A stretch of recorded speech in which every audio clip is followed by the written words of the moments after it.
Good morning, good morning. I'm so glad you're here this morning. We've got quite a crowd on our Zoom program.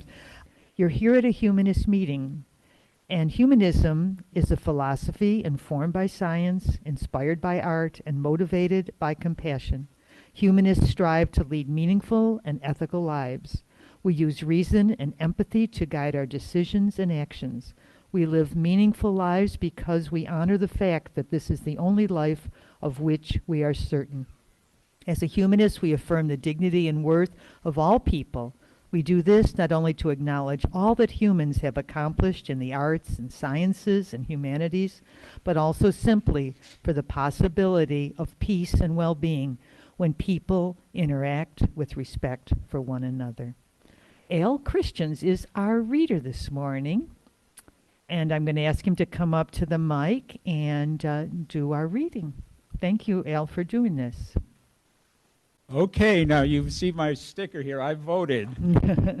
So I'm going to give you a report on things I've been learning about to avoid worrying about the election now in progress, now that I voted. And taking a deep dive into the internet, I found out about Dr. James Curry, who was a friend of Sir Joseph. He lived from 1762 to 1819, was a friend of Sir Joseph Banks, the president of the Royal Society, the famous guy who went to Tahiti to observe the eclipse or something like that, to figure out how far the Earth was from the sun or Venus from something else. I don't know. Anyway, he was a member and premier intellectual of professional associations, including the Society of Antiquaries, a member of the Royal Institution of the Royal Medical Society of Edinburgh, and of the Geological Society of London. And he was interested in the old question of what is life, which is a good positive thing to be interested in. It goes all the way back to Plato and Aristotle, all those guys. They wondered what life was. So he studied this, and he became, following these pursuits, he became a founder and officer of the Medical and Chirurgical Society, and he was an original subscriber and benefactor of the Northampton County Preservative Society, established 9th of October, 1789, for preserving human life from danger, even under seeming death.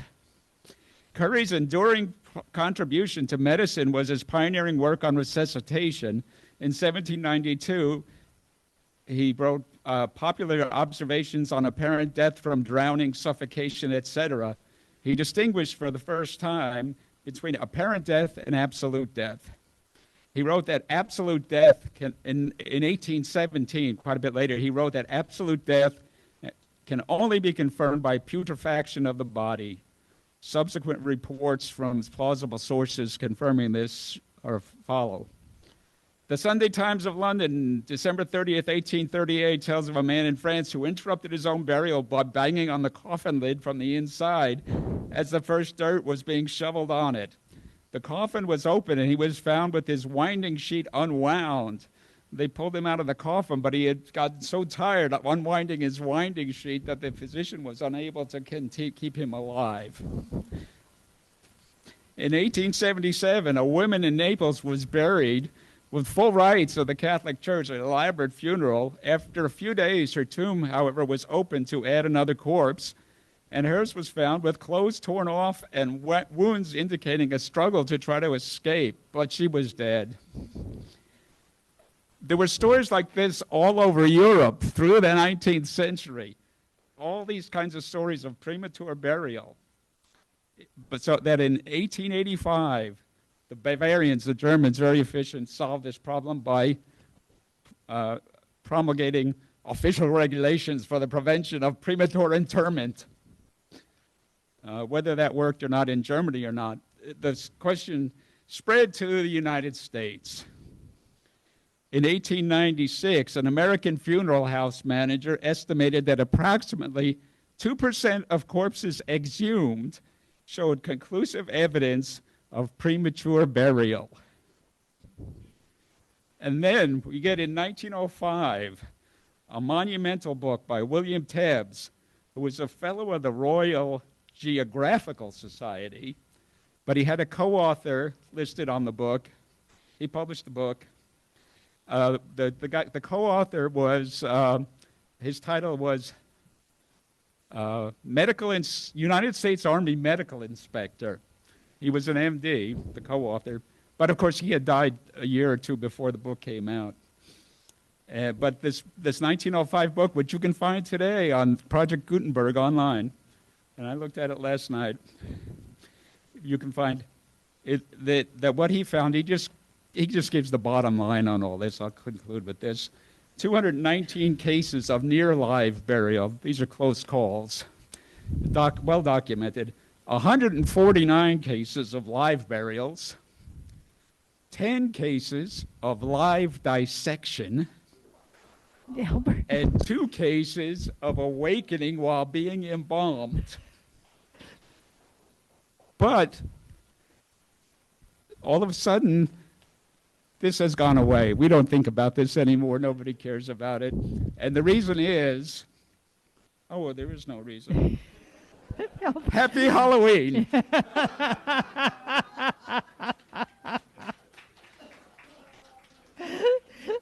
Okay. As some of you know, I've been very interested, maybe obsessed, on the topic of nutrition and health. Starting about 20 years ago, because of a personal episode, I had a renal artery stenosis causing my blood pressure to go up. Had a stent put in that renal artery, my blood pressure went down, and it's been pretty good ever since. And then I asked a doctor, this was back before we moved here to the Portland area. We lived in the Atlanta area. I asked the doctor there, how can I minimize the recurrence of this kind of thing? He said, you might read the book by Dean Ornish. And Dean Ornish was, I think, the first doctor who promoted healthy lifestyle and came out with a book or two and emphasizes nutritious food, little physical movement, and keeping your stress under control. So I followed his, except for the stress management I haven't done so well on, but I followed his advice pretty much on healthy food, mostly 80 to 90% minimally processed plant-based food. And so that helped me personally fine. But then in the last few years, I've stopped focusing just on my own health and become more and aware and more concerned about health issues in our country. Has COVID been the worst epidemic in recent years? No. The worst epidemics are diabetes, cardiac disease, cancer, and obesity.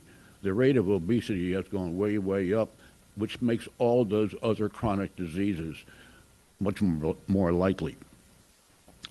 And about a year ago, or a year and a half ago or so, I learned about a movement that was still kind of starting called lifestyle medicine, where doctors would promote healthy lifestyle to prevent and even reverse some of these serious conditions. And then I eventually found out about an organization called the American College of Lifestyle Medicine. And I got on their website a few times and found a book by our speaker, and I found that very interesting. And I hope lifestyle medicine, rather than becoming applied by a minority of medical people, becomes the standard. It should. It's going to be pretty damn hard to convince people to change their lifestyles if they think, hey, man, don't tell me to give up those donuts, I just love them. But we and the medical world have to try. So on the website of the American College of Lifestyle Medicine, I thought, hey, maybe I should find a speaker for HCP. I will find it very, very important and interesting, and I think the rest of us will. So I found our speaker and emailed with this lady, Dr. Iris Schrijver, and invited her to come here and talk, and she agreed, and she was friendly and emailed, and with that, I will shut up and ask her to please come up and start our talk. Thank you, Dave. While they're doing that, Dr. Schrijver's book is called On the Path to Health, Well-being, and Fulfillment to Your Health. And she is a professor of pathology at Stanford University of Medicine. She's done that. And she now has a clinic in Clackamas County. So hopefully she'll tell us more about that. I'm delighted to meet you in person and online to talk about lifestyle as medicine. And thank you for the introduction, David. And I'm not sure I can follow the macabre like you illustrated there, but let's get started. So I would like to start with a show of hands. Do you want to live as long as possible while feeling as well as possible? I certainly do. I think many hands go up. Then you need to know how to support your health and happiness. You need to know what is for real. And thankfully, science is a great tool to separate fact from fiction. And this morning, I want to tell you some of what we know today based on that science. And then I'll also give you some tips on how to incorporate these things into your own life. But first, let's start by the state of health and happiness in the US. So here's some data sourced from the CDC. And in the United States, 6 out of 10 Americans have a chronic disease, and 4 out of 10 have more than one. And what are these chronic diseases? Like David mentioned, they are things like high blood pressure, cardiac disease, Alzheimer's, cancers, diabetes. And almost 40% of Americans will face cancer at some time in their lifetime. Now, we can never prevent all cancers, but the thing is that about 1 in 3 and maybe 1 in 2 cancers can actually be prevented. So at a minimum, 340,000 cases of cancer could be prevented in the United States by other lifestyles. Also, half of all Americans have heart disease. And about 1 in 3 Americans have prediabetes, and the vast majority of those don't even know that they are on track to developing actual diabetes, and we see more and more diabetes in kids. And now, over 70% of Americans are overweight or obese. And these stats have been rising over decades. Now here you see a slide that shows you the major causes of death. And these are the most recent data, again, from the CDC from 2022. Now, if you were to compare this list to about a century ago, then what you would be struck with would be that a century ago, this list would be dominated by acute, mostly infectious diseases. And if you look today, the majority of the diseases here are chronic diseases, many of which would be preventable. And so on the last slide, you saw the 10 leading risk factors for death. Here you see the risk factors, or the top leading causes of death, and here you see the risk factors for death. And the top 5 are dietary risks, smoking, high blood pressure, overweight, and high blood sugar. And if you look at the bottom, you'd have to tilt your head. But basically there you see the 17 risk factors for disability, and they're very similar. And all of those fuel the epidemic of chronic diseases that we see in our country today. Now, this is the slide that shows you why you should care. In the past century, the primary focus was on increasing lifespan, and great strides have been made. And that was mainly because of the decrease in childhood deaths. And we did that by better hygiene, clean drinking water, and antibiotics, right? But this upward trend has not been sustained in recent years. So yes, lifespan has become longer, but if current trends continue, then kids born today will actually have shorter, sicker lives than their parents. And we don't only want to look at lifespan, we also need to look at health span. Now, what do I mean by that? I don't know about you, but I would like to be healthy, healthy, healthy, healthy, healthy, healthy, dead, right? We want to square this curve. But what we see today is actually that people become sicker sooner. So at the green arrow, you see this long period of decline in quality of life, a decline in health, a rise of chronic diseases, ending in a shorter lifespan. And that's something that I would like to avoid. I would like to add years to life and life to years. So now you might say, okay, this is all nice, but aren't we mostly living a healthy lifestyle? Well, the Mayo Clinic actually investigated this. They looked at the representative population sample and they said, well, what is a healthy lifestyle? Let's define that first. And they defined it by 4 things. Moderate or vigorous exercise for at least 150 minutes a week. And basically, if you exercise vigorously, you just don't have to exercise as long. So moderate exercise for about 150 minutes a week. That's 30 minutes a day, 5 days a week. Then a diet score in the top 40% of the healthy eating index. And personally, I think 40% is pretty generous, right? Then a body fat percentage under 20% for men and under 30% for women. And not smoking. Okay, so what percentage of people do you think lived a healthy lifestyle? Does anybody want to make a guess? Okay. Less than 3%. Ouch! Ouch! Ouch! How come, right? How come? Well, according to the CDC, only about 1 in 10 adults meet the guidelines for either fruit or vegetable intake in the United States. But if you ask people, in a national survey, they asked people, and 75%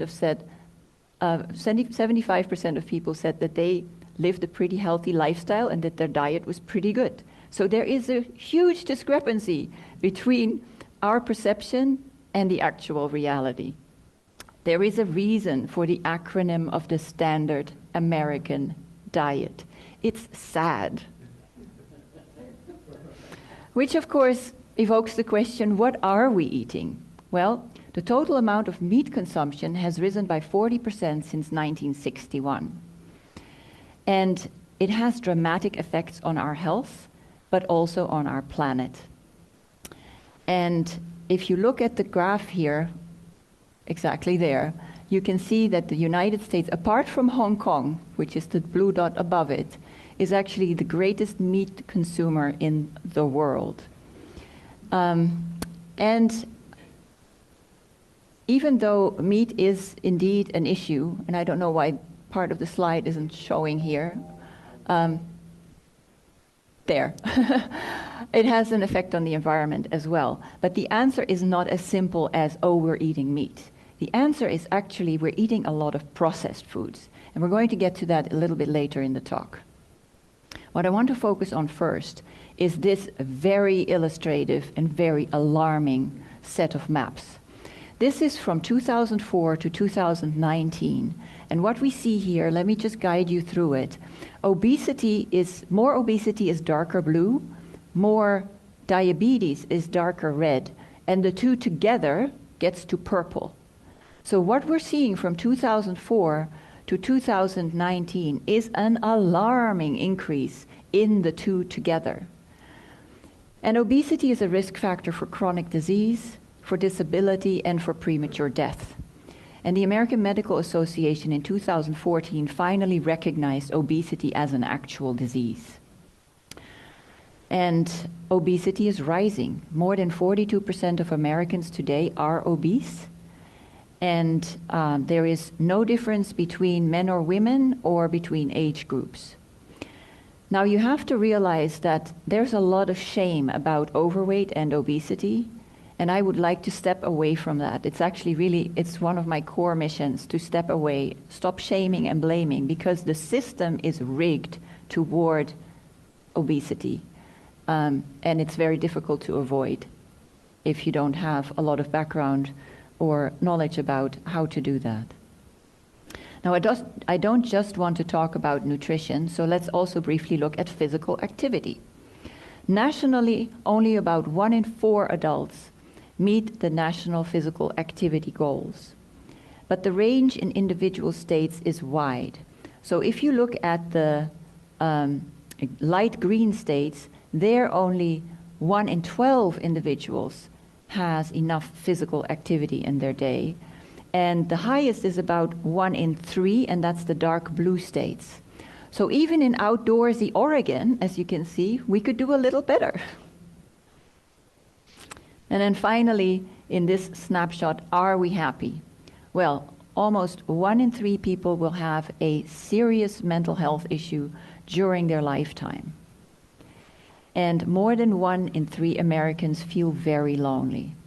Now, this lack of true connection was, of course, present in all ages, but it was exacerbated by the pandemic. And interestingly, there it was especially present in young adults. If we look at the biggest stressors for people, then they include work, money, and health. And what I found very interesting, because I was always thought that, aging is not for the faint of heart, the people over 73 actually had the lowest amounts of stress, whereas millennials showed the highest amounts of stress in studies. All right, so now you know a little bit about the state of our health and how did we get here. So I'm going to give you a crash course in part 2 of this talk. First of all, industrialization caused global changes. And what happened, and you can see that on the left, we moved from a largely rural setting to an urban setting. And technical progress allowed us to become a lot less active and more sedentary. And food production became much more efficient through machines, pesticides, and genetic modification. And food became cheaper to produce. The food industry was able to scale up food production and create more and more shelf-stable items.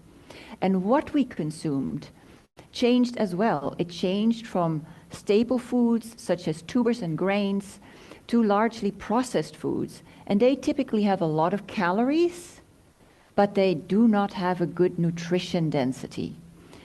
And they are also very far removed from nature, actually.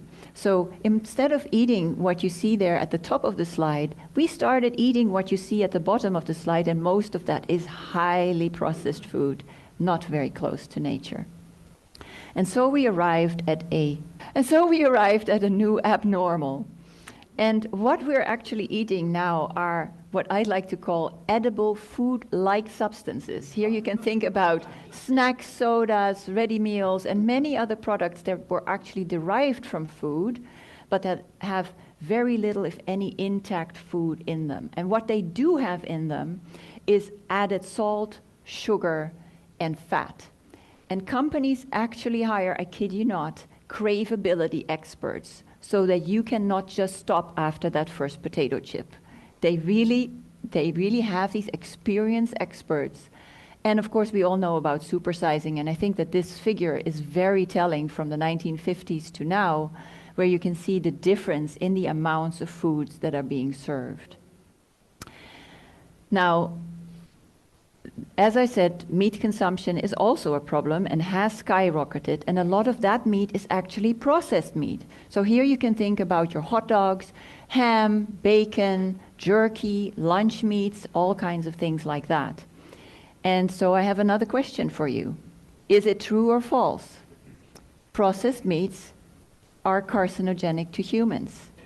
What do you think? Would they let us eat carcinogenic stuff? Sure. Sure.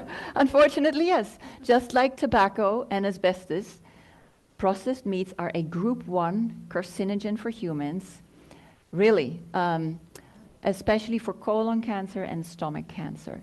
Now, this is alarming, but as a scientist, I do need to add some nuance here. If you are a smoker, you have a 20-fold increased risk of lung cancer. So that's 2,000% increased risk, right? If you have a diet that includes processed meat, then for every 2-ounce increase in processed meat in your diet, you have an increase in cancer risk of 18%. So there is a difference. But yes, just like tobacco and asbestos, it does contribute to cancer in our population. And I'm not just saying that, that is actually the World Health Organization and the American Cancer Society as well. And then there is the health industry. You may have heard of the quintuple aim, where we're looking to improve health outcomes, have a better healthcare experience for patients at lower cost, improving health equity, and all of that in an environment of clinician well-being. Well, if we want to achieve that, we truly need a new health ecosystem. And I'd like to give you an illustration here about the complexities around that. And this is just one example. But we really need better health communication, and we need better patient-doctor interactions. If you come to the doctor today and you have high cholesterol, and I did a empiric, non-scientific question around some people who had been in that situation, all of them had been offered statins right away.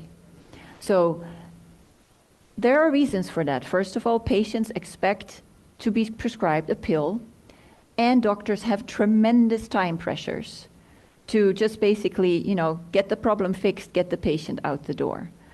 And also, many of them don't really know how to counsel on lifestyle, and it takes more time. It really does. If you take a pill, you have a chance, if the pills are taken correctly, and that is actually also not true in the majority of cases, but you have, sort of more of a quick fix. With lifestyle medicine, you will get the same results, but you do have to do some more information sharing and guide the patient. So I would just like to say, if you're in that situation and you go to your doctor, please always ask, if you're interested, is there an alternative? Because all the national guidelines of chronic diseases actually start with discuss lifestyle medicine changes with your patients, and it's not being done. And then there's the health industry, where I put the quotes around it, of non-regulated supplements. They really are not FDA approved.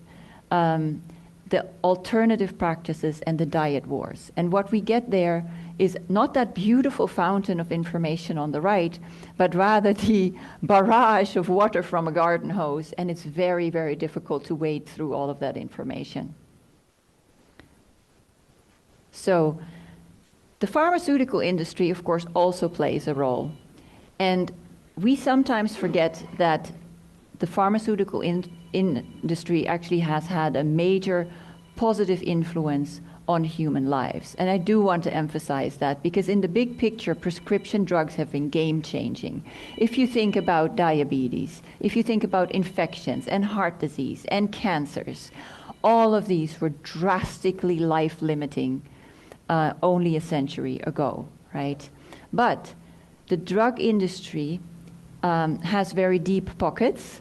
It treats patients like consumers, and 3/4 of doctors' visits end in a prescription. So we really do have overuse in this country. All these drugs have side effects. There are drug-drug interactions, and what we're doing ultimately is disease management. We're not looking at the root. We're basically just putting a Band-Aid on. So disease management can only take you so far. Here on the right there, the bar graph, let me just illustrate what's happening there. These are the 7 metrics of cardiovascular health from the American Heart Association. And what you want to focus on here is the red bars. So on the right, you have some conditions with great drug treatments, and the red bars that indicate poor control are very small. But 4 out of the 7 parameters for cardiovascular health are things that you cannot easily pop a pill for, and there the red and the yellow bars are much larger. And so we really need to look at all of those factors in order to get to good heart health. And then there are social factors, of course. Health isn't as simple as making a personal choice. If it were like that, even for those of us who are affluent and who are educated, if it were as simple as that, then those New Year's intentions that we all make would last throughout the year, and they don't. So, working with, for example, a lifestyle medicine physician can really help, because that kind of a physician is a physician who makes a diagnosis, a prognosis, a treatment, but also serves as a coach so that you can be successful. And they meet patients where they are and work with them where they are interested. So the patient is in the driver's seat, and that is actually turning the entire system upside down. But it is successful. And having said that, causes of disease and dis-ease of any kind reach all the way into how healthcare is delivered and into the social fabric of our world. So health disparities, access to care, and information matter, and education matters. There is a real anti-science agenda in this country today, and there is less and less science education, and therefore people have less factual knowledge. And I'm going to give you just one little example. Nearly half of Americans today say that astrology is either very scientific or sort of scientific. And if we compare that to 2004, 2/3 of Americans said that astrology was total nonsense. So each year, fewer and fewer people dismiss this as bunk. I'm pretty alarmed by that, personally. Okay, and let's look at the science of health and happiness. Now you know the state of our health and happiness and how we got there. Let's briefly look at the science. And why is it science that should inform your decisions about health and well-being? Well, two main reasons, I would say. Where you put your trust can be a matter of life and death for you. And the other thing is, without factual knowledge, we are really like leaves blowing in the wind. So what, you might say? I'm born with my set of genes, and that is that. But as a geneticist and a lifestyle medicine doctor, I'm here to tell you that genes alone do not determine destiny. Genetic information determines less than a quarter of the variation in human lifespan. And until about the age of 70, lifestyle surpasses the genes for health and longevity in terms of importance. And only about 1/3 of our happiness is based on genetics. So there are no excuses. You can make a real positive difference in your well-being in any phase of life. Which brings us to lifestyle medicine. So what is lifestyle medicine? It has been around for quite a while, but it gains more ground now, and the organization, the American College of Lifestyle Medicine, is growing rapidly. Because more and more physicians see the importance of, the culture change that we need. And in lifestyle medicine, we focus on evidence-based, science-based lifestyle changes to prevent, treat, and when used intensively enough, even reverse chronic diseases. So it's not alternative medicine, it is solidly in the house of medicine, but it has lifestyle as a primary approach, not the exclusive approach, but it starts with lifestyle. And what are these pillars of lifestyle medicine? Well, there are 6 pillars that are the main focus. There is an emphasis on a whole food, plant predominant eating pattern. We optimize physical activity for individual patients. There's improving of restorative sleep, management of stress with healthy coping strategies, so not just a tub of ice cream at the end of the evening, avoidance of risky substances, and forming and maintaining strong social connections. So in lifestyle medicine, you may indeed get a prescription, but it may also be that your prescription is an exercise prescription. So next, I would like to give you some examples about preventing, treating, and reversing heart disease. These are just snapshots, very short, and I'm not going to go through all the studies in detail, but I will give you a flavor of how powerful lifestyle medicine actually can be. So we'll start with preventing heart disease. First up, 21,000 Swedish men who were followed for 13 years, and they looked at 5 low-risk factors, and they're listed there. And basically they found that with a combined low-risk behavior, and that is the small bar furthest to the right, almost 4 out of 5 heart attacks could be prevented. There is no drug in the world that has such proven efficacy. So that's prevention. Then 2 studies that looked at treating heart disease. On the left, they were looking at LDL reduction. LDL is a form of cholesterol, also often known by us as the bad cholesterol. And they showed in this study that diet can be as effective as statins in lowering cholesterol. These results were obtained after just 1 month. So, it doesn't take a long time. On the right, they had patients who needed a stent in their heart. And they wanted to look at event-free survival after 1 year. They divided the patients into 2 groups. One group was given a stent, the other group was given only exercise training. And after the year, the event-free overall survival was higher in the group that exercised. There was, of course, better exercise capacity, and it was all done at lower cost with fewer hospitalizations. And then finally, reversing heart disease. Here I would like to credit 2 pioneers of lifestyle medicine. The first one is Dr. Esselstyn, who treated patients who had nowhere else to go. And he treated them with conventional cardiac care, so with medication, but he also gave them a dietary intervention of plant-based eating. And you can see on the left there, you see a cardiac artery that is severely narrowed. And when that patient was again imaged several years later, the heart disease was completely reversed. And the recurrent event rate was also very low compared to conventional treatment. Now, Dr. Dean Ornish has a different approach. He didn't use any medication, but he gave patients a package, basically. And David already alluded to that. There was a low-fat vegetarian diet, aerobic exercise, they stopped smoking, there was stress management and group support. And these patients too, this is the Lifestyle Heart Trial by Dr. Dean Ornish. And they looked at patients after 1 year and also after 5 years.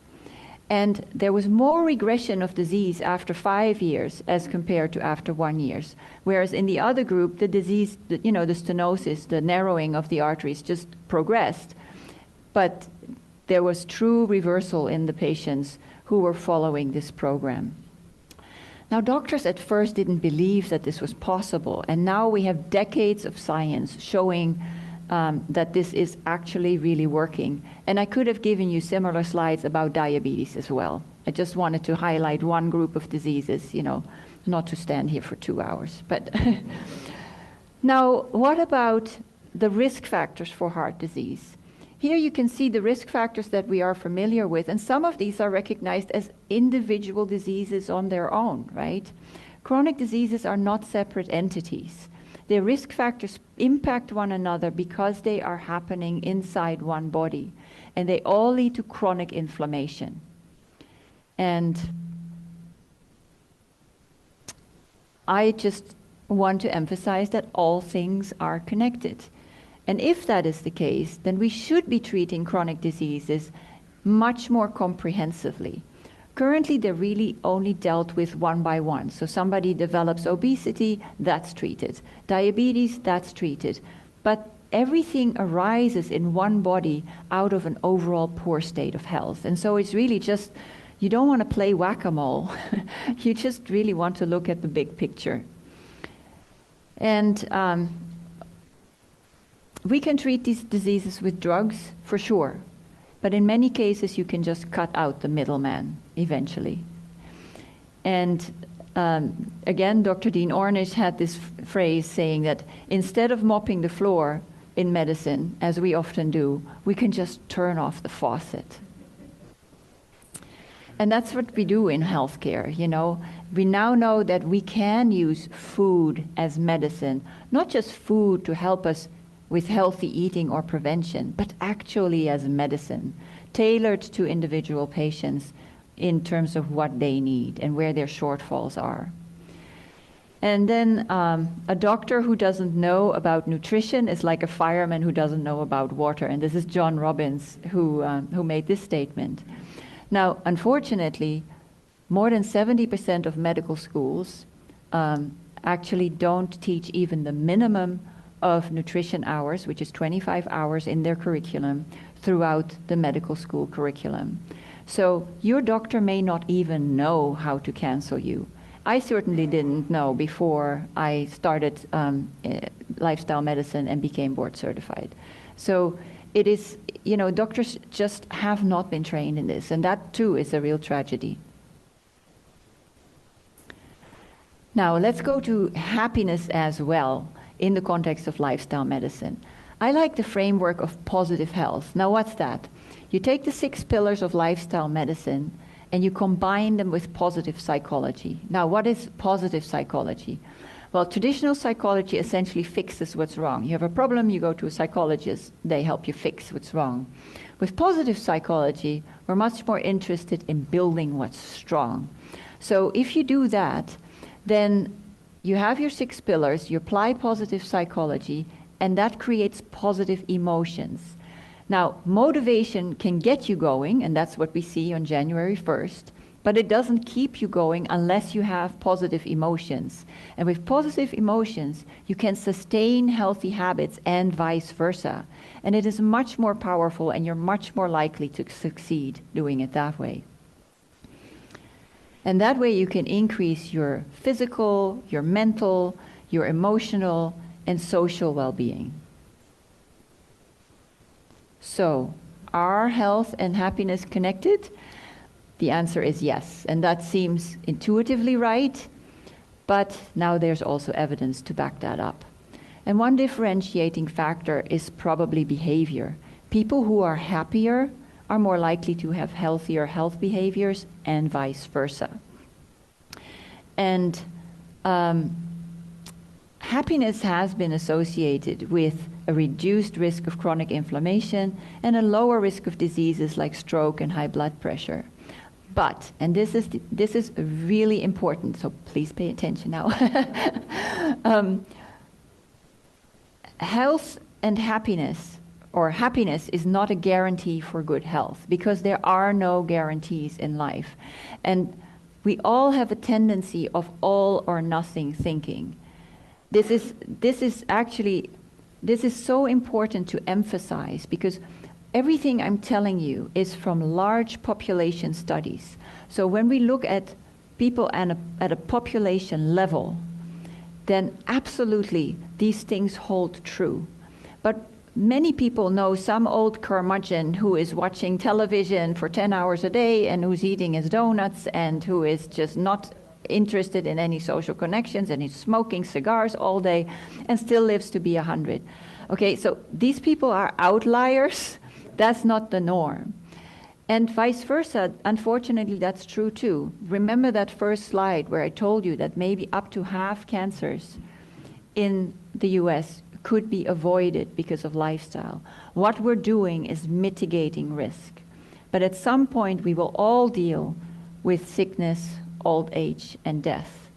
What I'd like to think about in that context is not illness as a failure. You know, we have to be very careful, especially in the realm of lifestyle medicine, where you hear some doctors say, well, it's all preventable. It's not. It's not. Some of it is preventable, and you can vastly reduce your risk. So, for example, there was a very large study of patients with heart disease, and they were in a high genetic risk, a medium genetic risk, or in a low genetic risk for heart disease. And the interesting thing was that even the ones with the high genetic risk could decrease their risk by just as much as the people in the low genetic risk. You know, so you can cut your risk in half. You might still have a higher risk, but this is a tremendous difference if you adhere to a healthy lifestyle. Also, if you do become ill, you are so much better positioned to maintain your quality of life, to tolerate therapies, even chemotherapy, much better, and to maybe overcome the disease. So we really need to think about that nuance, and that is a mistake people often make. Which brings me now to your health, happiness, and thriving. So think about which aspects of your health and well-being can use a boost. I would like to give you some key points and top tips about each of the 6 pillars. This is necessarily a summary, right? If I were to be working with a patient, then we really usually go into one pillar, maybe a few, and really go much more deeply. But here are some things that I think are helpful to just about everybody. Restorative sleep. Every good day starts with a good night's sleep.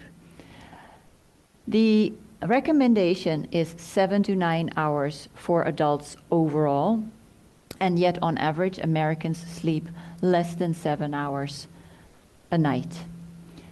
And yet 61 million people have frequent difficulty sleeping, and only a minority of them actually bring it to their doctor. So they don't discuss this with their doctor, they just struggle along. But that's a problem, because sleep deprivation can be harmful for our health. And what people often think is that you can make up for sleep on the weekend, for example. This is not true. It is very important for the body to have a regular sleep pattern. So get up at the same time, go to bed at the same time, every day, even on the weekend. Now, as I said, sleep deprivation causes health issues. If you sleep poorly one night, you are more likely to eat 300 more calories the next day. But also in the long run, actually, it does make a difference, because you will gain weight, and you also have a greater risk of several cancers. So what do you do?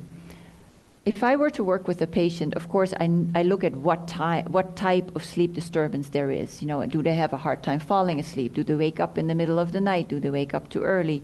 You know, what are the causes? But in general, be active in the afternoon. Go outdoors. That is a wonderful stimulus for sleep. Also, dim the lights at least 1 hour before bedtime. Have a bedtime routine. Use the bed not for, office work and things like that. And avoid alcohol within 3 hours of bed, and eliminate caffeine later in the day. Have you ever wondered why caffeine keeps us awake? Well, the reason is that we use energy during the day, that's ATP, and that releases adenosine, a substance called adenosine.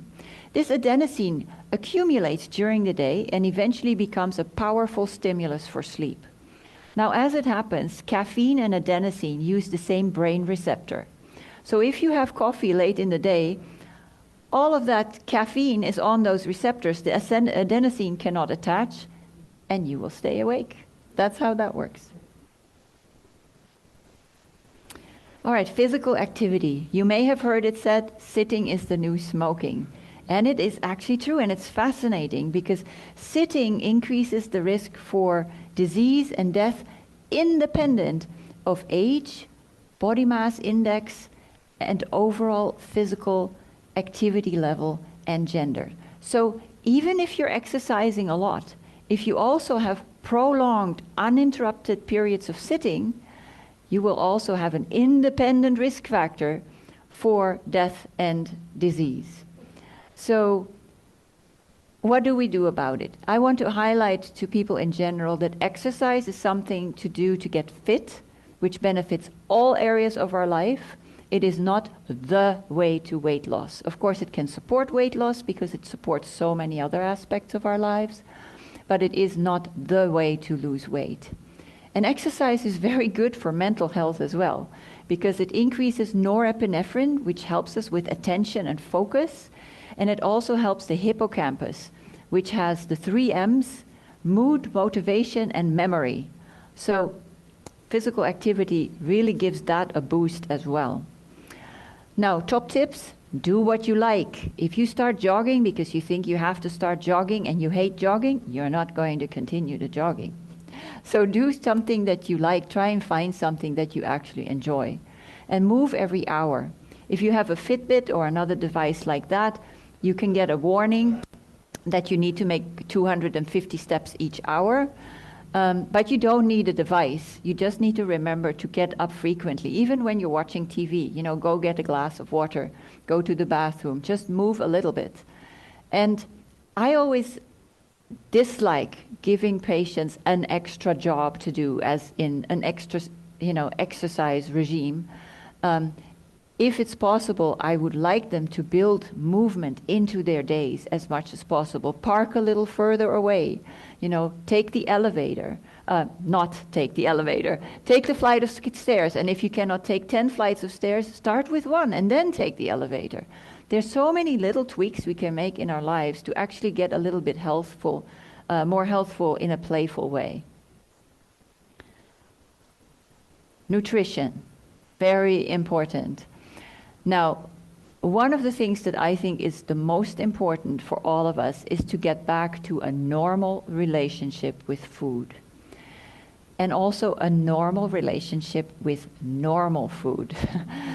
Food is our friend, it is an ally, but we treat it so often as an enemy. And also it is so divisive, right? People are so attached to their way of eating, and you know, real arguments start over this. Science tells us that eating lots of whole plants and little added sugar, refined flour, that's white flour, and processed food is the healthiest diet to prevent, treat, and reverse most lifestyle diseases. And a diet high in animal products is just not the way of eating that promotes longevity. Diets often work in the short term, but they are not a solution, right? And each way of eating does have its pros and cons, but this is the guideline, and the more we can move from the way we eat on the standard American diet to a plant-based diet with more whole foods, the better it is for our health. It's not what we don't know about what to eat that jeopardizes our health. It is the endless, constant, irresponsible misrepresentation of the things we do know. And so what should you eat? Well, eat the rainbow. And why do I say that? If you're looking at fruits and vegetables, they're packages of nutrition. And supplements actually are extracts. They are not that package. And things work together in a way. Supplements are not nearly as effective as actually eating whole foods. Whole foods in terms of fruits and vegetables, and eat the rainbow. All these different colors are different nutrients and different antioxidants. So if you're in the store and you're between a green cabbage and a red cabbage, I would take the red one because, you know, the purple color is the antioxidants. So, and what are the best veggies? That's a question I get a lot. And the best veggies are the ones you actually eat. So don't buy them at the farmer's market or at the store and then let them wilt in the fridge. You need to actually eat them.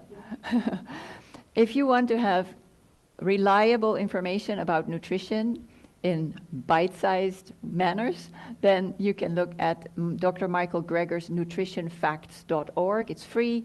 And he really synthesizes the information from the scientific literature and brings it in a very accessible way to people. Another resource that I like is the Food Revolution Network, where Ocean Robbins has a very nice blog about different themes and a lot of good information as well. We all know this, avoiding risky substances. And we also all like our freedom, right? But there is a difference between freedom to do what we want and the freedom from being bound by something. 17 million Americans have some form of alcohol use disorder. And alcohol contributes to 7% of all deaths and 10% of all cancers. So that is really a problem. And then tobacco and nutrition are now actually sort of at the same level, but tobacco certainly is a large preventable cause of disease and death in the US, and 16 million people in the US deal with the consequences of smoking. If you stop smoking, then you have immediate benefits. The immediate benefit is that it cuts your risk of a heart attack by 50% right away. After 1 year, the risk of heart disease is only half of that of a smoker. After 2 to 5 years, your risk of a stroke is similar to a non-smoker.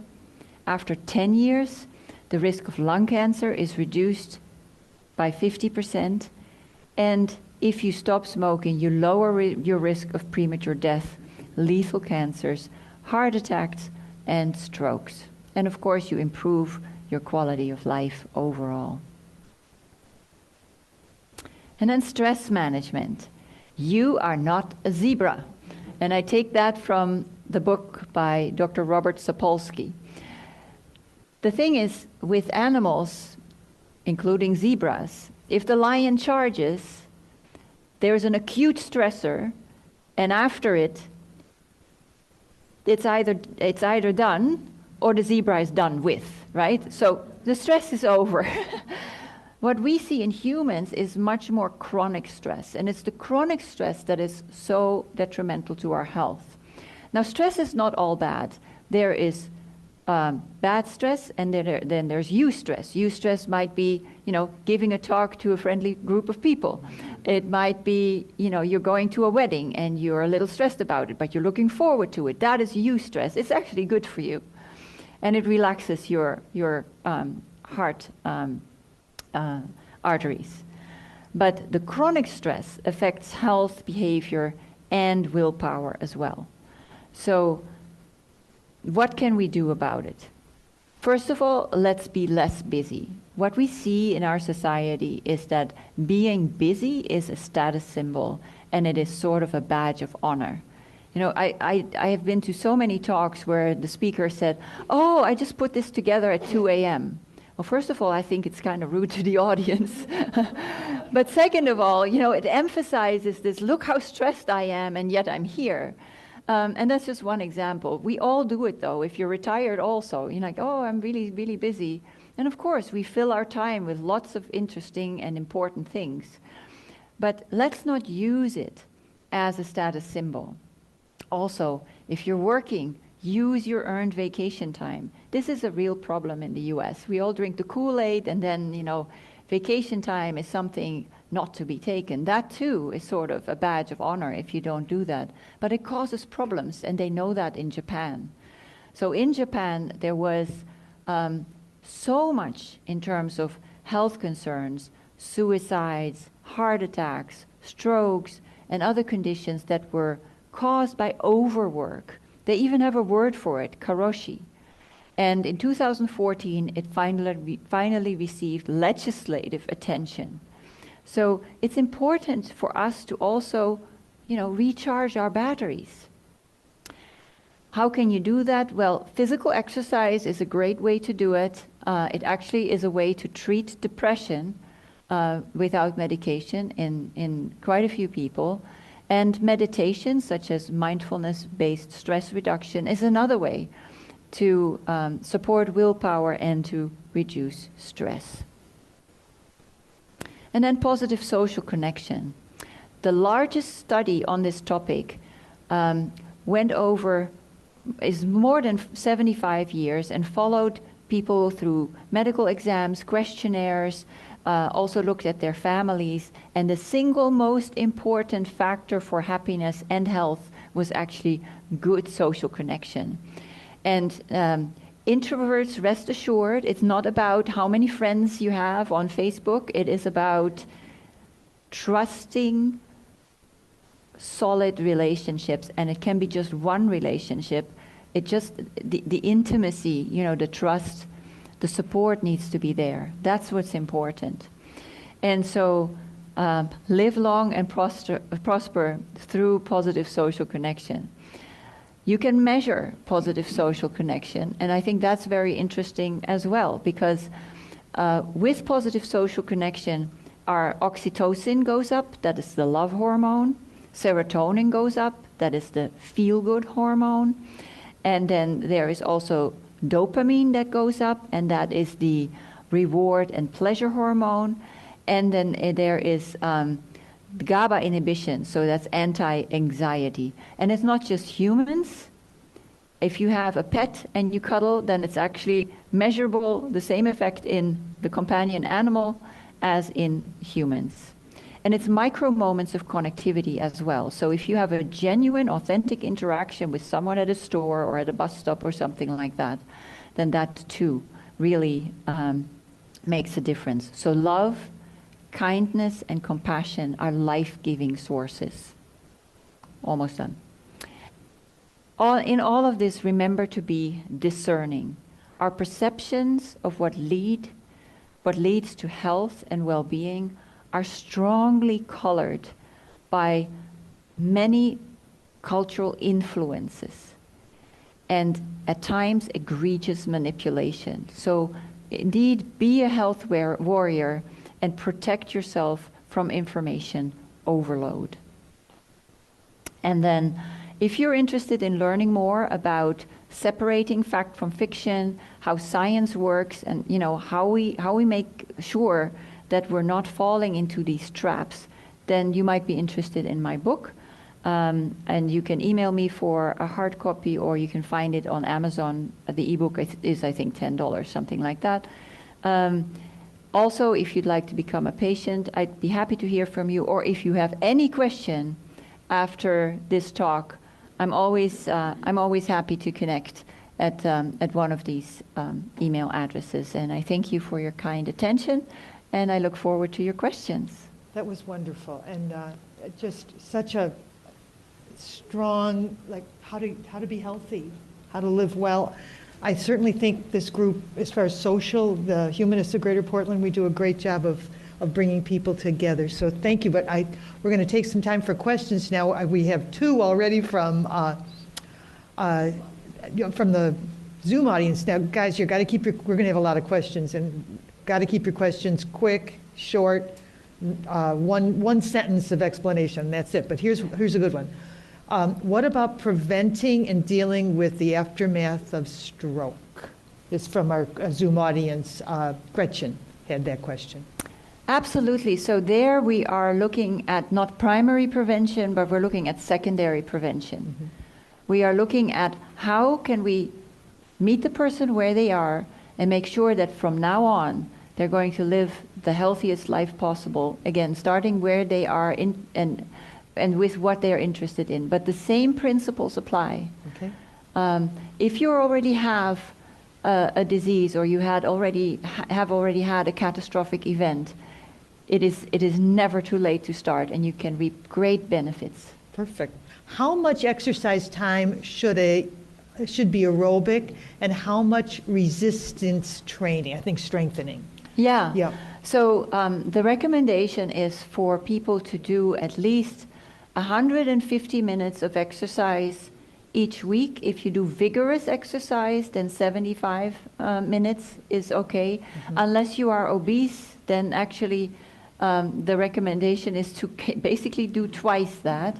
Also, if people have chronic diseases already, more is better. Yes, but again, the 150 minutes is 30 minutes 5 times a week. And if you incorporate a lot of movement into your day, then it's much easier than people think. Okay. Strength exercise should be done several times a week, and is especially important over 50. So mm-hmm. when we're becoming older, then that prevents falls and keeps us stronger. Usually not on consecutive days, but there are very specific guidelines. And also stretching should not be forgotten, because right. that too is very helpful. Right. I'm Scandinavian. I grew up drinking milk, all my life.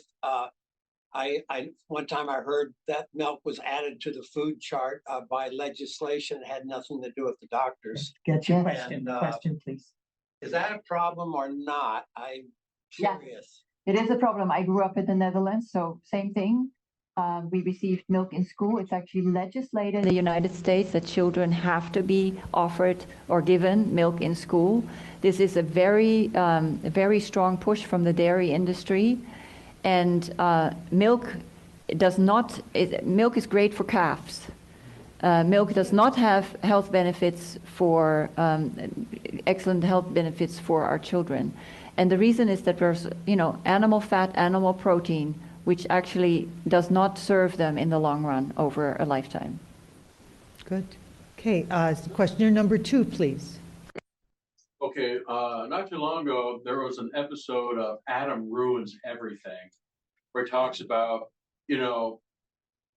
the nutritional, the nutritional value of foods you just discussed there, but the availability of all those healthy foods or free range chickens or whatever becomes more expensive, and more lower income people can afford things like that. So is it like a matter of distribution or high pressure salesmanship? Yeah, it is very important, and it's something that I encounter at Clackamas Free Clinic all the time because we serve uninsured and underinsured people. I would not count free-range chickens under the health food category. If we eat lower on the food chain, and here I'm thinking brown rice, legumes like beans, lentils, things like that, with lots of protein, lots of fiber. There are no animal foods with fiber, and fiber keeps your microbiome happy, therefore your mood, and is just a wonderful, strong, health promoting thing. So if we eat lower on the food chain, a lot of these items can be bought in bulk, but people do need to have education around what actually can help them. I don't think that having fresh food or healthy food, like the bulk items I mentioned, are more expensive. They're actually less expensive if you look over a year. But there are true food deserts in America where you have your 7-Eleven with Twinkies, and that is a real problem. So we need to make an effort to bring healthier foods into communities like that. Very good. Todd, would you come in, please, from Zoom? I think I eat well and I exercise regularly, go to the gym 6 or 7 times a week, but I am in a power wheelchair, and I wondered, are there any recommendations for someone who is forced to sit more than others? Yes. Well, in your case, sounds like you are doing what you can. If you're wheelchair bound, obviously, that is a risk factor, but there's nothing you can do about it. What you can do is strengthen your body in many other ways, which it sounds like you're doing. And if you adhere to healthy nutrition and the other pillars of lifestyle medicine, you're still doing a great service to your health. So kudos for that. Thank you. Thank you. Questioner number 3 at Friendly House, please. As I said, I'm a big fan of healthy food, nutritional food, and so forth. So I'm wondering, a patient comes to you, and you serve very low-income people, so I'm sure the obesity rate is pretty high. So what do you say to them, or how do you try to convince them to change their lifestyle and to make it healthier? Yeah, it's other than in other areas of medicine, it's a dance. It's not a top-down approach. I try to meet people where they are at that time. There are people who just want to wade in a little bit, dip in their little toe, and rather than make a big change to becoming, all plant-based. And as I said, any movement that you can make of that spectrum from the sad standard American diet to a whole food plant-based way of eating is already giving people benefits to their health and quality of life. So I explore to them what they're interested in working on, and then we go from there. Although the principles are the same, the approach is certainly tailored to the individual patient. And there are programs like, and they're free, Full Plate Living, for example, is a program from the Ardmore Institute where, and they do a wonderful job. It's like a course. It does not say cut out all meat, but it shows you how to incorporate fiber water foods into your daily life, with recipes, with the community, with a lot of support. And that in some patients is very successful. So I am eating plant-based food, so I buy sausages and hamburgers and plant-based, and they're also processed. They are. So I don't know, I can't find good research like, weighing the benefits. And are there certain brands? What should I look out for in the ingredients list? Yes. In the ingredients list, starting with that, definitely look at salt, added sugar, added fat, which means you you know, and a lifestyle medicine physician can help you, a dietitian can help you with that too, how to read nutrition labels, and really get to understand what actually is in the food. The way I see it, for many people, these kinds of products are great transition products. I would not recommend them because they are highly processed. So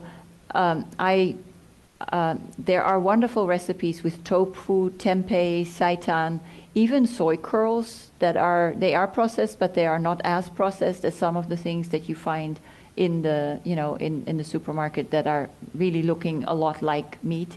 But having said that, sometimes people also have to deal with their families, for example. So I would say use those kinds of items sparingly and maybe try to transition more and more to a completely plant-based way of eating without or minimizing the processed food.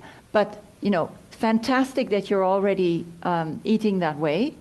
And the effects that we see in processed meats do not seem to be present in processed plant foods, but you do need to watch out for, because they don't have the cholesterol, for example, but you do need to watch out for all these additives. And if you look at something like Beyond Burger or something with the heme and with you know, with everything in it, I would not categorize that as health food. Okay. Good. Jules, can you come in and ask your question, please? I was a vegetarian, and then I found out that my vitamin B12 levels were low. B12 is not found in the whole food, your green diet. The only place is animal food. Well, I didn't want to go to red meat, so I gave in to turkey breast. Jules, organic turkey breast and organic chicken breast. Jules, and got my B12 up. So you have to compromise. Okay, so every way of eating has its pros and cons. I want to dispel the notion that B12 comes from animal foods. B12 comes from bacteria, and the bacteria are often found in the way we cultivate animal foods, as in the less hygienic part of things. So it's actually, you know, it's not something that is on animal food because it's in animal food. What is recommended also for older people is B12 supplementation. It's a very, very low amount. You can just take one, you know, lozenge a week, and be done with it and have a healthy supply of it. So that's one of the supplements I would recommend, including also, you know, at this latitude, almost all of us should probably take vitamin D, things like that. So, yeah. Thank you. Thanks, Jules. I would not go back to animal foods just for that. That's not helping you. We have a question, quick one, I think. I'm so tired of cooking at 83 years old, so I've switched to frozen vegetables. Is that okay? Oh, yes. Thank you for asking that question. People always think that there's less nutrition in frozen vegetables. This is not true. They're often less expensive. They are frozen at the time when they're optimally ripe, and the nutrition is maintained. So absolutely, go for the frozen vegetables. Yes, no problem. And our last question is going to be questioner number 5. Are you? Okay, Margie. Would you comment on all that drug advertising on television? I think it is so bad. Yeah, that's where they say that hair loss and impotence are these wonderful things that you're now going to experience, right? Yes. Again, that goes back to treating patients as consumers and customers, and it's why? Money. It's worth it for them. Yes. And I do think that informing patients about options is a good thing. It's the how. That's the problem. Dr. Schrijver, I know you have to get home to a new dog, so we're going to let you go. We will be sending out your book title and the contact information. Our members have requested that. there's a couple comments that brilliant information, perfect. So if you got a minute to look at the chat, I think you'd be pleased at the superlatives. Oh, wonderful, thank Right. you. And I would just want to take a moment now just for us to show our appreciation to